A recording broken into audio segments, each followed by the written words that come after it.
Magandang maga po sa inyong lahat. Yes, may Sunday school ng mga bata.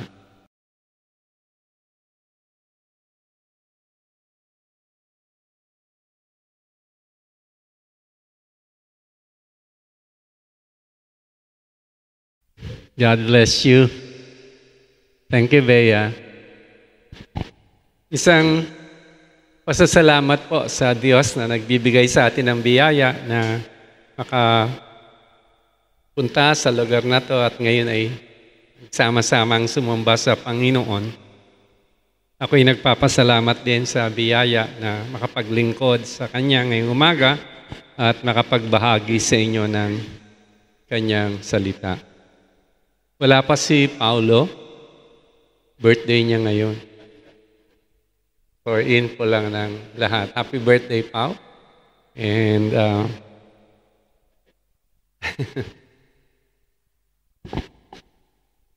yung mga alagad ng Panginoon, yung tinawag ng Panginoon itong mga alagad na to, sila'y kasakasama ng Lord.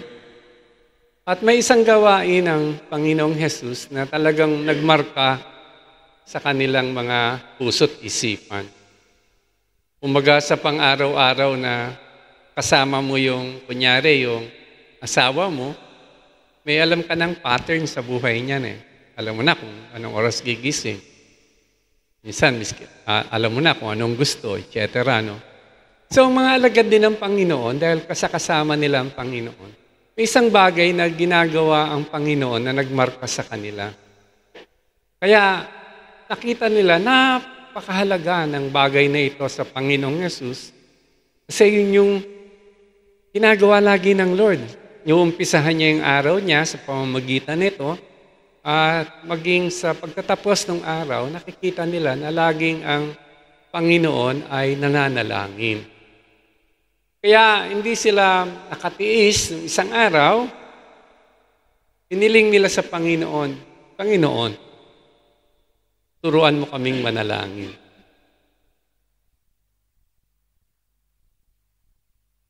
At yan po yung konteksto ng pag-aaralan natin ngayong umaga sa Lucas chapter 11.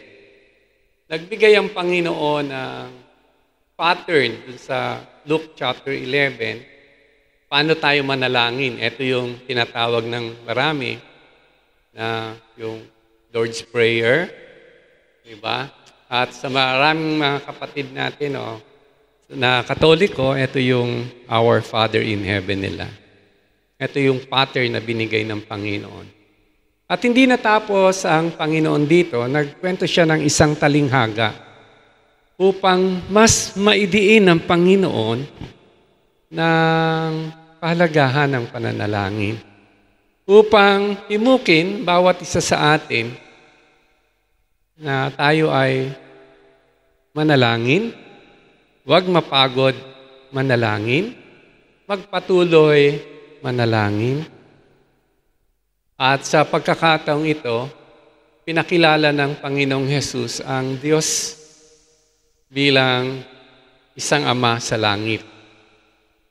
Kung babasahin niyo sa lumang tipan, bihira mababasa na dinidescribe ang Diyos na Ama.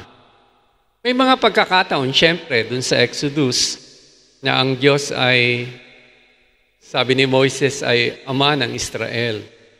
May pagkakataon din, yung propetang si Isaiah, tinawag niya ang Diyos na Ama.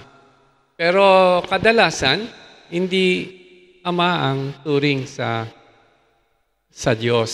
Sa pagkakataong ito, tayo mga mananampalataya kay Kristo, sanay na sanay tayong tawaging Ama sa langit. At ito yung binuksan ng Panginoon para sa atin. Kasi bilang Ama, parang ay happy birthday, Pao. Si Pao. Bilang Ama, gustong ipakita ng Diyos sa atin na siya ay bukas para sa atin. Na 24/7, no? Pwede tayong lumapit sa Kanya, malaya tayong makakalapit sa Kanya, malaya tayong makakadulog sa Kanya. Nalala ko nung panahon nung ang naghahari ay kaharian ng Persia. Panahon ni nakalimutan ko yung mahabang pangalan ni Haring Ahasuerus. Sa Persia, yung hari doon. At dito mabasa natin yung kwento ni Esther. Naalala mo yon? At saka si Mordecai, na may sumalbahe sa bayan ng Israel at gustong ipapatay lahat ng mga Israelita. Dahil si Esther ay asawa ng hari, siya ngayon ay hinilingan ni Mordecai na lumapit doon sa hari para hingin yung tulong niya at hindi mapahamak yung buong bayang Israel. Alam nyo, nung panahon na yon, pag ikaw kahit reyna ka pala, hindi ka pwede basta lumapit doon sa hari. Kaya nag-prayer pa sila, nag-fasting pa sila, para pagpasok ni Reynang Esther, umarap siya doon sa hari, ay hindi siya mapahamak. Kasi pagka ang isang tao dumulog sa isang makapangyarihan, yan yung gawi eh. Miski sa mundo ngayon, hindi ka naman basta-basta makakapunta kay PBBM. Di ba? At hindi ka basta-basta makakalapit sa makapangyarihan. Kailangan mo nang maaprubahan ka muna bago lumapit. Kaya nag-prayer po sina Esther noon. Kasi pag umarap siya sa hari at hindi nagustuhan ng hari yung pagharap mo, pwedeng yun pang ikamatay mo. At dito sa pagkakataong ito, isang katotohanan na binuksan ng Panginoong Hesus sa atin na ang Diyos ay Ama. Ama sa langit, at nalulugod siya na kapag tayo ay lumalapit sa Kanya sa panalangin. Kaya sa atin, kadalasan ngayon, sinasabi na ng talinghagang ito sa atin, dalawang katotohanan, na ang Diyos natutuwa at inihimok ang bawat isa sa atin na dumulog sa Kanya sa lahat ng ating mga pangangailangan. At huwag tayong mapagal, manalangin, para idulog sa Kanya yung ating pangangailangan. At ang pangalawang katotohanan, sapagkat meron tayong Ama sa langit, nagmamahal sa atin, at handang makinig, tumugon sa ating panalangin. Ito dapat ang marka ng isang mananampalataya. Ang panalangin, pakikipag-usap mo sa Diyos, sa tuwina, siya yung dapat marka ng buhay mo. No? Na dapat tayo ay laging nanalangin. Isang bagay ito na dapat araw-araw, gaya ng ginagawa ng Panginoon nung nasa lupa pa siya, inubad niya yung kanyang pagka-Diyos, siya ay nagkatawang tao. Pero ang kanyang pakikipagniig sa Diyos ay 24/7, mula umpisa ng umaga hanggang papahinga niya sa gabi, siya ay tuwina nakikipagniig sa Diyos. Yan din yung himok sa atin ni Pablo sa kanyang sulat sa mga taga Thessalonica, that we pray without ceasing. So ang topic po ngayong umaga, ang talinghaga na ating babasahin ngayong umaga ay patungkol sa pananalangin. At maging yung aplikasyon na sinabi dito sa ating babasahing talinghaga, pinakita ng Panginoon sa atin yung dalawang katotohanang nabanggit ko kanina na huwag tayo manghinawa, manalangin. Pangalawa, meron tayong Ama sa langit na siyang tumutugon sa ating mga panalangin. Sa Luke chapter 11, verses 5 to 13, mababasa po natin dyan yung ating teksto at samahan niyo po ako sa pagbasa. Verse 5, sinabi pa rin niya sa kanila, ipalagay natin isang hating gabi, isa sa inyo'y nagpunta sa inyong kaibigan at nakiusap, kaibigan, pera muna ng 3 tinapay. Dumating kasi ang isa kong kaibigang naglalakbay at wala akong maihain sa kanya. At ganito naman ang sagot ng kaibigan mong nasa loob ng bahay. Huwag mo kong gambalain, sarado na ang pinto at nakahiga na kami ng aking mga anak. Hindi na ako makakabangon para bigyan ka ng kahit ano. Sinasabi ko sa inyo, hindi man siya bumangon dahil sa kanilang pagiging magkaibigan, babangon siya upang ibigay ang hinihingi ng kaibigan dahil sa pagpupumilit nito. Kaya't sinasabi ko sa inyo, humingi kayo at kayo'y bibigyan. Humanap kayo at kayo'y makakatagpo. Kumatok kayo at kayo'y pagbubuksan. Sapagkat ang bawat humihingi ay tatanggap, ang bawat humahanap ay makakatagpo, ang bawat kumakatok ay pagbubuksan. Kayong mga ama, bibigyan ba ninyo ng ahas ang inyong anak kung ito'y humingi ng isda? Bibigyan ba ninyo siya ng alakdan kung siya humingi ng itlog? Kayo ngang masasama ay marunong magbigay ng mabubuting kaloob sa inyong mga anak, lalo na ang inyong ama na nasa langit na magbibigay ng Espiritu Santo sa mga humihingi sa Kanya.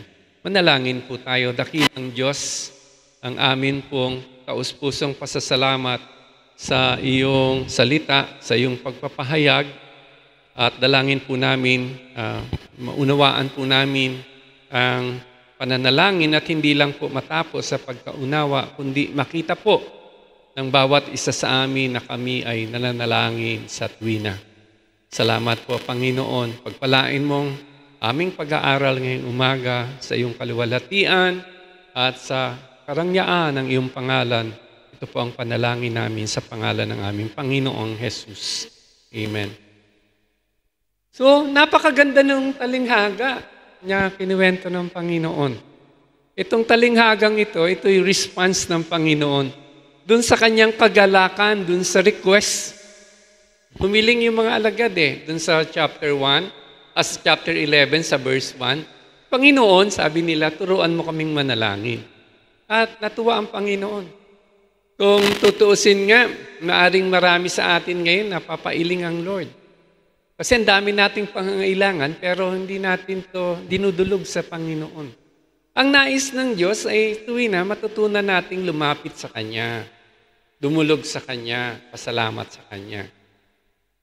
At ngayon, sabing gano'n ng Panginoon dun sa talinghaga, nung binigyan to ng application, di ba, may isa daw na kaibigan, dumating dun sa kanyang kaibigan, na walang maihain na pagkain.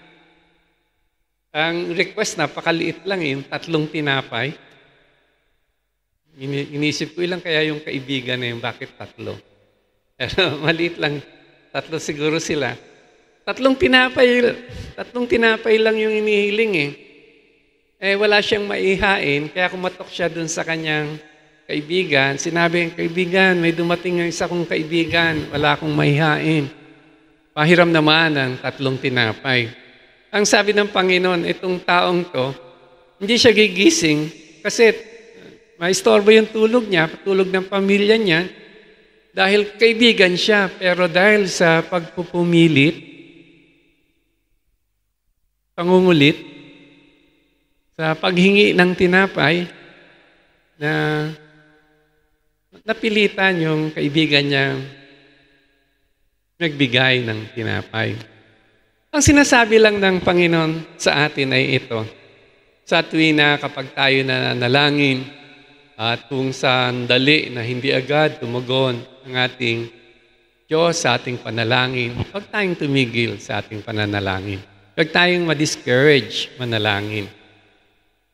Nung nung baby Christian pa tayo, nung bagong mga Kristiyano tayo, pag nag-pray tayo, sumasagot agad ang Lord. Di ba? Ako, naranasan ko yun. Nung katatanggap ko sa Lord, nung college, nakilala ko ang Lord. Tapos, may time na gabi, nagsisigawan yung mga kapitbahay namin. Sunog.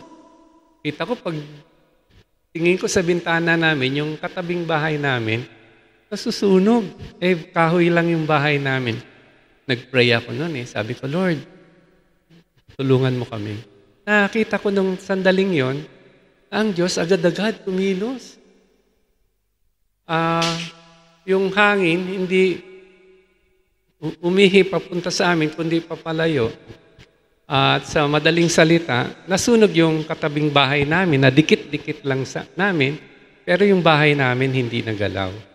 Sabi ko, ang Lord totoo sa pananalangin. Kaya noon, nung panahon na yon, talagang na-encourage ako na may isang bagay na natutunan ako na buhay na karanasan na ang Diyos sumutugon sa panalangin. At yan yung simula ng buhay Kristiyano ko na tutunan ko na lahat pinagpipray ko, pati yung kasabay ko sa jeep, kasabay ko sa bus, mga kaklase ko, teacher ko, lahat na makita ko.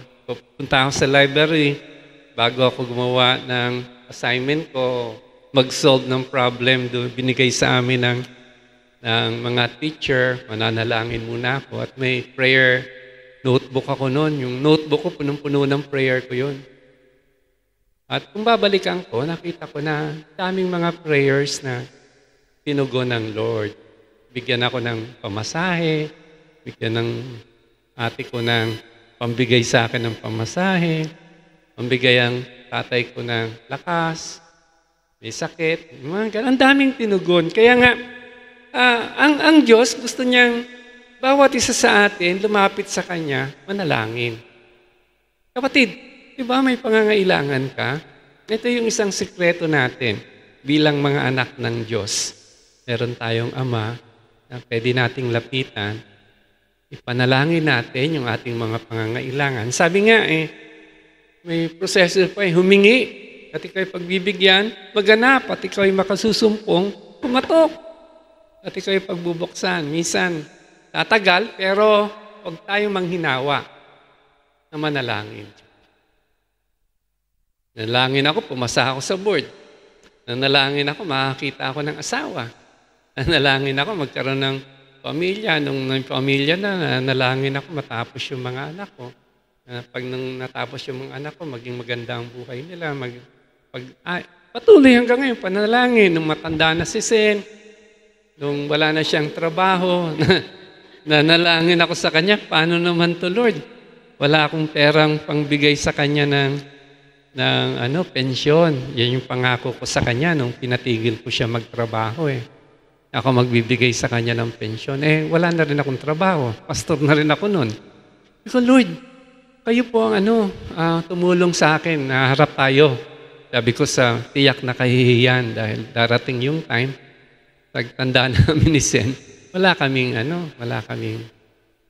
pangangailangan.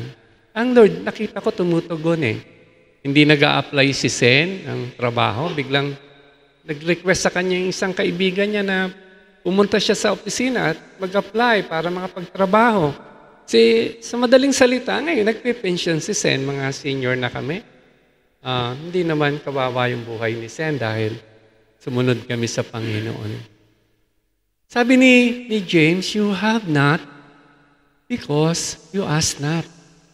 Baka naman kapatid, ito yung pangangailangan natin sa buhay natin. Manalangin. Kilalanin natin na meron tayong Diyos. Buhay yung Diyos. Siya yung makapangyarihan sa lahat. Daig niya yung mga hari, mga emperor, mga gobernador, presidente, kaysa pagod tayo sa kakapila ng ayuda. Natawa siya. Bakit hindi tayo mapagod, manalangin? At hindi natin unahin itong mga bagay na to. Hindi natin nakikita ang Diyos. Ang panalangin ay spiritual na pakikipag-usap sa Diyos. Pero siya ay buhay. Siya ay dumidinig ng ating panalangin. Ngayon, nakikita natin na kapag tayo nananalangin sa Panginoon, mas naunawaan natin yung salitang mabuti. At mas na-cultivate natin yung sarili nating humanap ng mabuti. Kasi ang Diyos tumutugon sa panalangin natin kapag ang panalangin natin ay sang-ayon dun sa kalooban niya. Ang kalooban ng Diyos ay laging mabuti. Diba? Ito yung isa sa mga bagay na natututunan natin kapag tayo nananalangin na nagkakaroon tayo ng mas malinaw na pangunawa kung ano yung mabuti. At mas hinahanap natin yung anong mabuti. Kaya nga ang panalangin ay bumabago din sa bawat isa sa atin.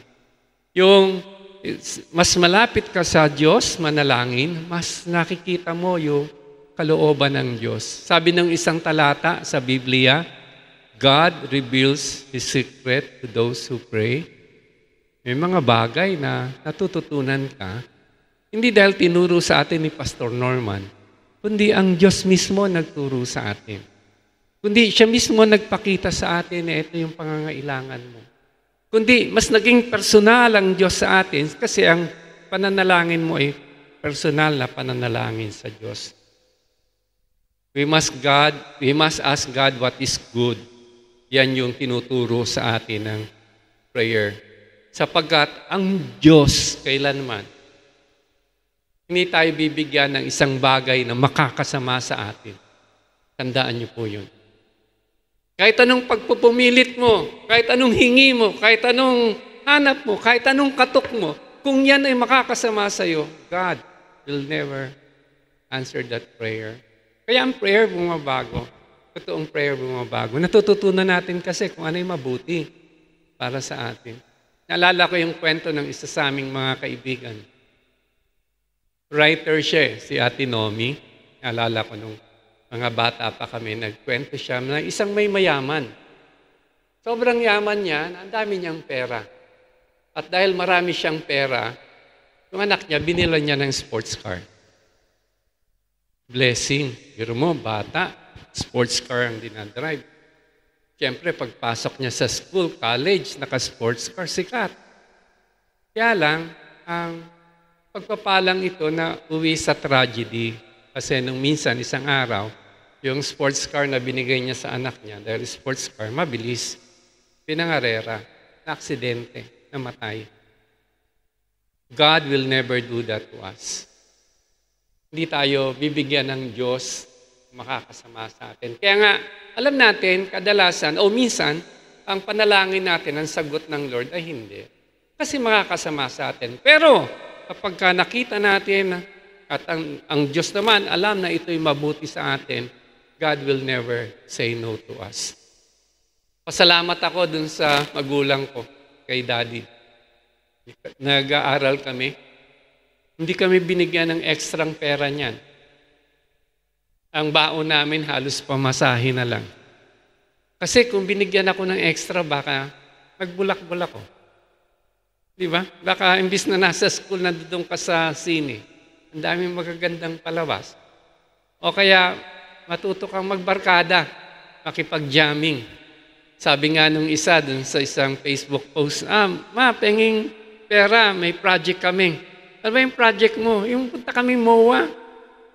Akala nung nanay kung ano yung MOA, yung pala, strolling lang sa Mall of Asia.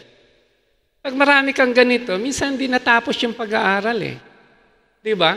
Ako pasalamat sa father ko, may disiplina kami. Ino-compute niya lang eh, pati yung merienda namin. Tama na yan. Kung sakaling magutom ka, huwag ka na masyadong mag-ambisyon ng Starbucks. Wala naman Starbucks pa noon. Huwag na yung mga mamahalin. Magsagot gulamang ka na lang dyan at kung para makatipid, baong ka ng Skyplex. Diba? At least dahil tama yung disiplina, ay nakagraduate. Diba? Hindi pwedeng kung minsan sabi mo sa anak mo, anak, mahal kita, sige lahat ng gusto mo, bibigay ko sa iyo. Hindi pwede yun. Noong mga bata nga, sorry Hana, nakwento ko ng bata nga si Hana, gustong-gusto niya ng cellphone eh. Pagbukas ko ng Bible ko, may picture doon ng cellphone na gusto niya eh. Hindi namin binibigyan, kasi hindi yung pa pwede sa iyo yan eh. Binigyan na lang namin siya nung medyo responsable na siya sa kanyang sarili. Diba? Ganun yung Diyos sa atin. Kaya nga, when we pray, we seek what is good. Lord, ito ba yung makabubuti sa akin? At pag yan na may makabubuti sa iyo, ibibigay ng Lord yan. That is prayer. Praying in Jesus' name. Praying according to the will of God. Hindi yung we want. Diba yung want natin dun sa need talaga natin? Yung want, medyo may pagkaluho na yan eh. Yung need, yung totoong pangangailangan. Kaya dun sa talinghaga, malinaw naman ang hinihingi niya 3 tinapay. May pangangailangan talaga. Diba? Hindi luho. Hindi niya dinagdagan. Samahan mo na ng cake. Yung pangangailangan eh. Di ba? Kasi ang iniingatan dito yung prayer for selfish prayer ba? Yung panalangin na umiikot lang sa'yo, yung gusto mo, yung nais mo, papaligaya sa'yo. Yun yung iniiwasan dito. Kaya sabi nung James chapter 4 verse 3, nananalangin kayo at hindi tinutugunan ng Diyos ang inyong panalangin kasi yung panalangin nyo, nakatuon yan para sa inyong pansariling mga pagustuhan lang for your selfish pleasure. Iniiwasan ng Panginoon yon. Kaya nga, sa isang talata sa Biblia, si Pablo, para maging malinaw sa atin na maunawaan natin yung kalooban ng Panginoon, ang encouragement ni Pablo sa atin dun sa Romans chapter 12, basahin ko sa verse 1 and 2. Kaya nga, sabi ni Pablo, mga kapatid, alang-alang sa masaganang habag ng Diyos sa atin, ako'y namamanhik sa inyo. Ialay nyo ang inyong sarili bilang handog na buhay, banal at kalugod-lugod sa Kanya. Ito ang karapat-dapat na pagsamba ninyo sa Diyos.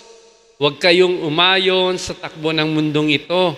Mag-iba na kayo at magbago ng isip upang mabatid ninyo ang kalooban ng Diyos, kung ano ang mabuti, nakalulugod sa Kanya at katanggap-tanggap. May sikreto pala yan yung panalangin para medyo yung panalangin natin, yung pagdulog natin sa Panginoon ay sakto sa kalooban ng Diyos. Yung nakahanda dapat din tayo bawat isa sa atin na handog yung ating sarili sa Diyos bilang buhay na handog. No? Sinasabi natin, Lord, ikaw po ang aking paglilingkuran sa tanang buhay ko. May isang talata sa awit, yung Psalms 37 verse 4. Marami sa atin, alam na alam to. Delight yourself in the Lord and He will grant you the fondest desire of your heart. Delight yourself unto the Lord and He will grant you the fondest desire of your heart. Minsan ang iba, iniisip na ang Diyos bibigay yung gusto nating mangyari sa buhay natin. Pero ang katotohanan nito, yung puso ng isang taong gustong nagbigay ng kaaliwan, maging katanggap-tanggap sa Diyos, yung puso niya na bago eh. Ang puso niya ay para sa Panginoon. At dahil ganito ang nangyari sa kanya, ang Diyos nagbibigay sa kanyang puso ng mga bagay na ninanais niya. It is God who is granting him what to desire in his heart. Kaya nga, napansin mo, lahat ng prayers mo, tugon ng Lord. Kasi it's really the desire of the Lord to bless you. As you have a change of heart.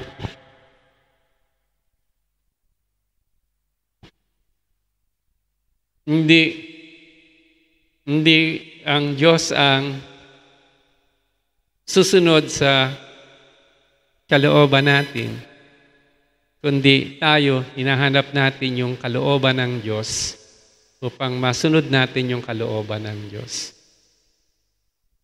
Ito yung panalangin na gusto ng Diyos. Alam niyo po ba, mga kapatid, na kapag tayo ay hindi nananalangin sa Diyos,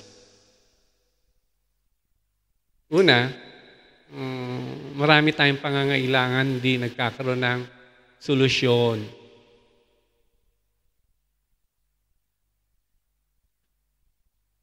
But when we pray, God listens and answers our prayers. At pangalawa, pagka hindi tayo nananalangin sa Panginoon, minsan we withhold yung pagpapala sa ibang tao na dahil hindi natin sila pinagpipray. Alam nyo ba nung lumang tipan, si Samuel, propeta, propeta si Samuel. Ang sabi ni Samuel, I don't want to sin against God by not praying for you. Ito yung panahon na nagkaroon na ng transition ng Israel kasi dati noon, ang naghahari sa kanila mga propeta na tinawag ng Diyos. Sa pagkakataong ito, ang paghahari sa kanila ay papalitan na ng hari, si Saul. So first time to na mangyari sa kanila, nag-transition sa paghahari sa kanila. Pero sabi ni Samuel, magiging kasalanan ko kapag hindi ako nag-pray para sa inyo. Sabi niya sa mga Israelita. Ang challenge sa akin to bilang magulang, bilang tatay, bilang nanay, halimbawa sa pamilya natin, pinagpipray pa ba natin yung mga anak natin? Pinagpipray ba natin lagi yung mahal natin sa buhay? O yung prayer ba natin tumatawid sa kapitbahay natin na kagalit natin kasi yung kotse nakapark ng hindi maayos? Tumatawid ba sa kanila yung mga prayers natin, di ba?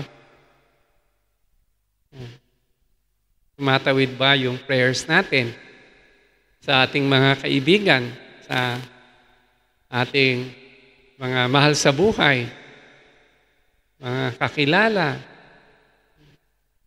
Kanina, nag-pray si Pastor, pinag-pray ang Pilipinas. Kailangan din natin ipag-pray. Kasi, importante na ang kalooban ng Diyos makapangyari sa lahat ng bagay na ito, sa lahat ng sitwasyong ito, at susi para makapangyari yung kalooban ng Diyos, yung prayer. Kaya nga si Jesus, nung nandito siya sa lupa, hinubad niya yung kanyang pagiging Diyos, nagkatawang tao siya. Pero nakakagawa pa rin siya ng mga bagay na kamangha-mangha. Pagkatapos manalangin ni Jesus, meron siyang talino para magturo sa mga tao at sabihin ng mga tao, kamangha-mangha yung mga tinuro niya. O pwede siyang gumawa ng milagro kapagkat konektado siya sa Diyos, alam niya yung kalooban ng Diyos. Alam niya ang kanyang sasabihin, alam niya ang kanyang gagawin. Kaya yung mga alagad, tinanong nila ang Panginoon, turuan mo kaming manalangin. Nawa, maging hamin din sa atin itong talinghagang ito para ngayong araw ay magkaroon tayo ng puso para manalangin. At ang panalangin natin, tumawid sa lahat ng very powerful ng prayer. Pwede nating pasukin ang Malacanang, ang Kongreso, ang Senado, ang barangay natin, ang mayor natin, pamamagitan ng prayers natin. At ang gustong unawa sa atin ng Diyos, na ang Diyos nakikinig sa atin. Siya ay Ama sa langit na dumidinig sa ating panalangin. Pwede natin pag-pray yung mga pastor natin. Pwede natin pag-pray yung mga kasama natin sa church. Narinig natin kanina si Ate Bless umuubo. Sama natin sa prayer na gumaling yung ubo niya. Si Ina, nabalitaan natin. Si Ina pala, may ganito. Di, pag-pray natin. Diba? Ngutong si Brother Ray pala, na uubos na yung buhok sa likod. Pag-pray natin. Diba, may mga pangangailangan tayo. At maganda, hindi lang nakakonsentrate yung prayer natin sa mga pansarili nating mga pangangailangan. Ang pinaka-sekreto nga ng prayer, we pray to God, pag-pray natin yung mga sa paligid natin. Wag na kumapit sa atin yung sabi ni James, you have not because you ask not. Tayo bilang sang simbahan, maliit pa lang simbahan natin, halos memorize na natin yung mukha ng bawat isa. Sa isang linggo, pag-pray natin si Lori, walang nakaalala sa kanya sa prayer. Si CJ, pag-pray natin, yung mga bata. Let's really enjoy time with God, converse with God, talk to God, pray to God for ourselves, and to others as well. At huwag magpagal sa panalangin natin. Yung mga nag-aaral sa atin sa examination week nila, pag-pray natin na maalala nila yung tinuro sa kanila. Diba? Yung mga nag-struggle sa trabaho, nahihirapan, pag-pray natin, hindi sila mahirapan. Bigyan sila ng lakas ng Panginoon. Yung mga gustong pagod na sa trabaho, gusto na mag-resign, pag-pray natin na lumakas. And God is an answering God, and God delights to bless us with His best. Kung anong mabuti, ibibigay ng Lord sa atin yan. Amen? Amen po ba doon? So, yun yung una na kailangan wag tayong mapagal. Lagi tayong manalangin. Pag may pangangailangan tayo, kanina, bago mag-pray si Pastor Torman, sabi ko, pag-pray mo yung kaibigan ko, si Wing. Na operahan. Nag-pray. Na I believe God is answering our prayers. Diba? Ganun lang ang sarap ng buhay. Hindi tayo nag-iisa dito. Hindi tayo pababayaan ng Diyos. Lagi niya tayong tutulungan. At ito yun din yung sikreto ng Panginoon, Jesus, nung siya ay nagmiministeryo sa lupa, lagi siya nakikipagniig sa Diyos Ama. Kaya nga, siya ay matagumpay sa kanyang paglilingkod. At ganun din tayo, magiging matagumpay tayo sa ating buhay kapag natutunan natin kung paano manalangin. Pangalawa, na pinapakita sa atin ng talinghaga, ito na yung 11 to 13, di ba? Sabi dun sa 11 to 13, kayong mga ama, binigyan ba ninyo ng ahas ang inyong anak kung ito'y humihingi ng isda? Bibigyan nyo ba? Brother Ray? Humingi ng isda, binigyan mo ng ahas? Di ba hindi mo gagawin yan? Sabi nga, bibigyan nyo ba ng alakdan kapag siya humihingi ng itlog? Itlog lang hinihingi. Bibigyan mo ba? Never, di ba? Sabi ng Panginoon, kayo ang masasama. Ibig sabihin, hindi kayo kasing buti ko. Kayong masasama na ang puso nyo ay hindi magbibigay ng mga bagay na ito. Kung kayong masasama ay marunong magbigay ng mabubuting kaloob sa inyong mga anak, kayo nga, mga tatay, mga magulang, hangad nyo yung mabuti para sa inyong anak. Ito yung pinakamagandang sinabi ng Panginoong Jesus.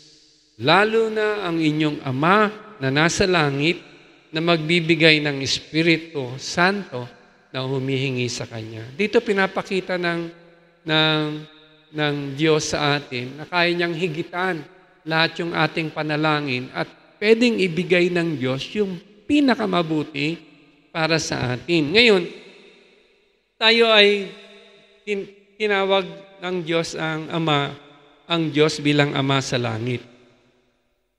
Ang ibig sabihin nito, tayo bilang mga anak ng Diyos, ito ay meron tayong pagnanais sa ating mga buhay na maging kalugod-lugod sa Diyos. Kasi ang buhay dapat natin bilang mga anak ng Diyos, kung ano ang Diyos, dapat ganun din yung tayo If God is characterized by His love, then tayo dapat maging characterized din ng love natin. Kaya nga sabi niya, di ba kayong mga ama, humingi anak niyo ng tinapay, hindi niyo binigyan ng ulupong, humingi ng itlog, hindi niyo binigyan ng alakdan. Di ba? Characterize tayo ng pagmamahal natin. Ganun din dapat yung tayo bilang anak ng Diyos, ganun dapat yung bawat isa sa atin. Maging markado tayo ng pag-ibig sa ating buhay. At para mangyari ito, kailangan may nagkaroon ng magandang pagbabago sa atin. Nagkaroon ng milagro ang buhay natin. Hindi kasi lahat ng tao, although lahat ng man is created in the image, in the likeness of God, pero hindi lahat ng tao ay pwedeng ituring na anak na Diyos. Yan yung sabi ng Biblia, hindi yan ang sabi ko. Kasi ang sabi ng Biblia, para ikaw ay maging anak ng Diyos, dapat ikaw ay maging adopted ng Diyos. Sa Ephesians chapter 1 verse 5, At saka sa Romans 8:15, kailangan nagkaroon ka ng pagbabago sa iyong buhay. Sabi ni Jesus, you must be born again. Kasi tayo, sa pagiging tao natin, markado ng kasalanan yung buhay natin. At dahil sa kasalanan, tayo ay mas pinaghaharian hindi ng kabutihan, kundi ng kasamaan. At ang buhay natin naging playground nga ni Satanas na gustong siraing patuloy yung buhay natin. Pero mabuti na lang, sa kagandahang loob ng Diyos, si Jesus niya buhay, nagkatawang tao sa lupa, at namatay siya dun sa krus ng Kalbaryo. Inalay niya yung kanyang buhay para sa atin upang tayo na mga makasalanan ay magkaroon ng kapatawaran sa ating mga kasalanan. Pinagbayaran ni Jesus dun sa krus ng Kalbaryo yung lahat ng kasalanan natin. At ngayon, tayo na kumilala sa katotohanan ito at nanampalataya dun sa ginawa ni Jesus dun sa krus ng Kalbaryo, nagsisi sa kasalanan, tinanggap ang pagpapatawad ng Diyos at nanampalataya sa Diyos sa pamamagitan ni Jesus, tayo ay naging bagong nilalang. At ang pagiging bagong nilalang na ito, tayo ay binigyan ng Diyos ng karapatan maging mga anak ng Diyos. Kaya nga dito, welcome tayo sa kaharian ng Diyos. Kaya sabi dun sa Hebrews chapter 4 verse 16, pwede tayong malakas ang loob natin pumasok sa trono ng biyaya ng Diyos at dito makasumpong ng kanyang masaganang biyaya at habag. Hindi tayo dapat matakot na dumulog sa Diyos sapagkat tuwi na maasahan natin ang Diyos sa paglapit natin sa Kanya, tayo ay naging anak niya sa pamamagitan ng pagtitiwala kay Kristo Jesus bilang Panginoon at tagapagligtas, tayo ay pagkakalooban niya ng biyaya at ng habag.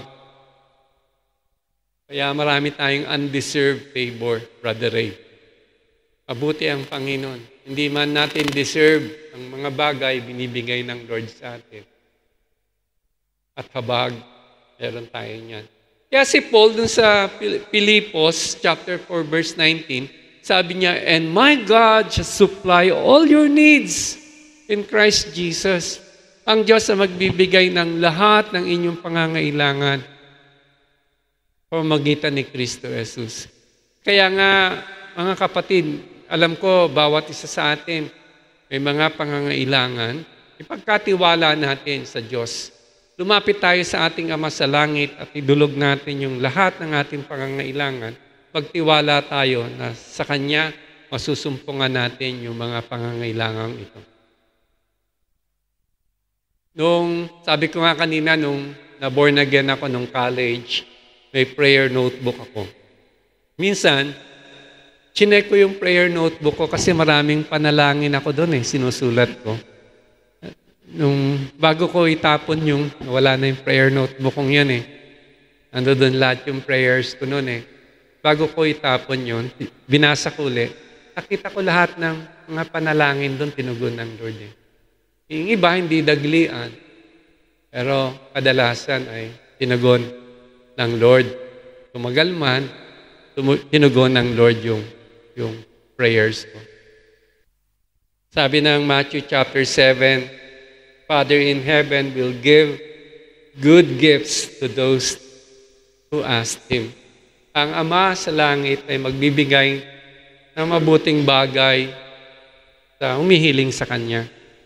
Kapatid, nais kong kumatok sa ating mga puso at daling itong katotohanan ito sa atin. Ang pinakataong pinagpala sa lahat, ito yung mga anak ng Diyos. At bilang anak ng Diyos, tayo ay binigyan ng biyaya ng Diyos, dumulog sa Kanya sa panalangin. At bilang patotoo na napakaganda ng pagnanais ng Diyos sa atin, sabi ng verse na binasa natin sa Kanya, ang Diyos nagbibigay ng banal na Espiritu sa mga nangihingi sa Kanya. Diba? Alam niyo ibig sabihin nito? Diba pag minsan magpipray ka ng wisdom, kanino ba nanggagaling ang wisdom? Sa Holy Spirit. Diba? May desisyon kang gagawin, ang dami kong manliligaw, sino sa kanila ang sasagutin ko. Kunyari, yun, di ba, hindi mo alam. Brother Ray, alam ko, nung Kristiyano ka ba, nung naghanap ka ng God's best, diba, tinatanong mo, sino sa kanila ang gusto kong para sa akin, di ba? Sino nagbibigay ng wisdom? Holy Spirit. Kaya nga nung sinabi ng Diyos Ama, ni Jesus, na ang Diyos Ama nagbibigay ng Holy Spirit sa mga nangingi sa Kanya, ibig sabihin nito, kumpletuhin niya yung buhay mo. Kasi lahat ng pangailangan natin, kayang tugunan ng Holy Spirit. Sino ba nagbibigay ng kapangyarihan? It is not by might nor by power, but by the Holy Spirit that is given to us. Pagka gusto mo nang sumuko, pagod ka na, sino nagbibigay ng kapangyarihan? Holy Spirit. Sino ba nagbibigay ng pagkaunawa? Pagka may problema ka, may nangyaring hindi maganda, sino bang wonderful counselor natin? Diba, Holy Spirit? Sino bang nagbibigay sa atin ng pagbabago sa ating buhay? It is God who would change us by the work of the Spirit. From glory to glory, God would change us by the power of the Spirit.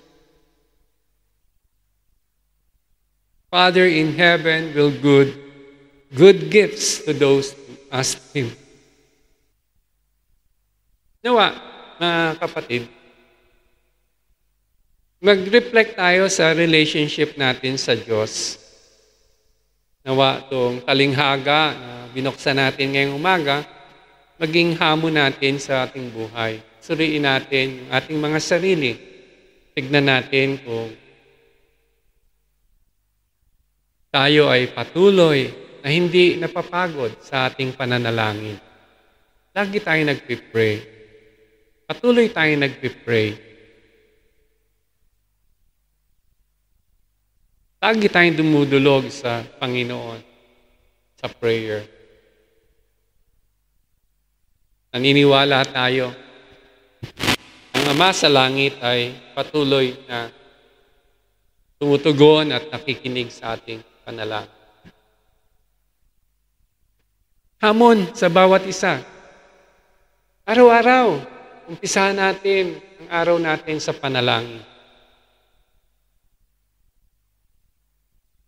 Balik tayo sa pananalangin.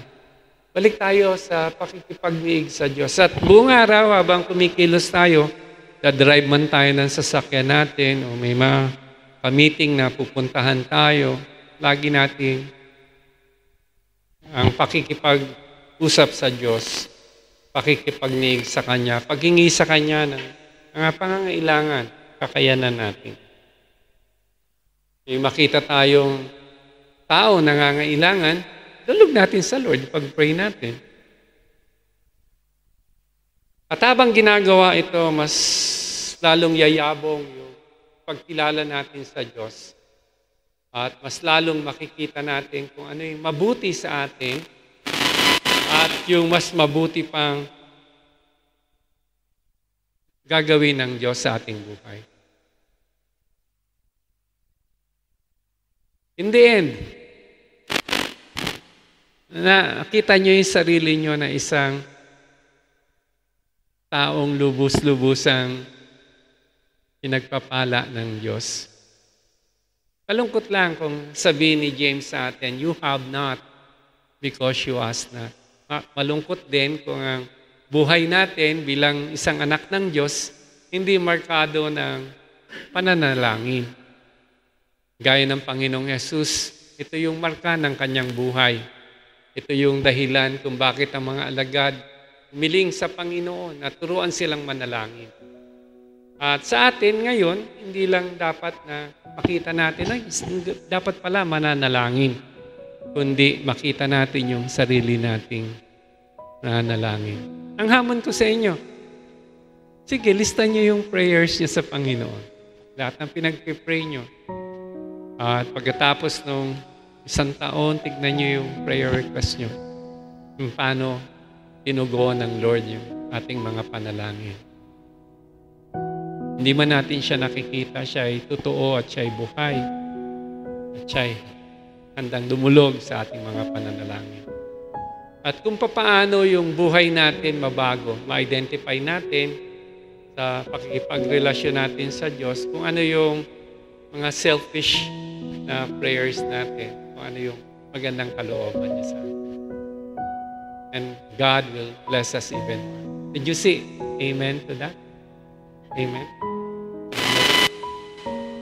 Dakilang Diyos, maraming salamat po sa talinghaga. Mga kwento na gusto mong dalhin sa aming mga puso upang laging manariwa sa aming gunita na kahit man hindi kami dapat mapagod sa pananalangin. Lagi kaming lumapit sa iyo, dalhin ang aming mga pangangailangan sa iyo, dumulog sa iyo, hanapin ang kaloobang mong mabuti upang nang sa ganon lahat ng aming mga panalangin ay laging oo at amen.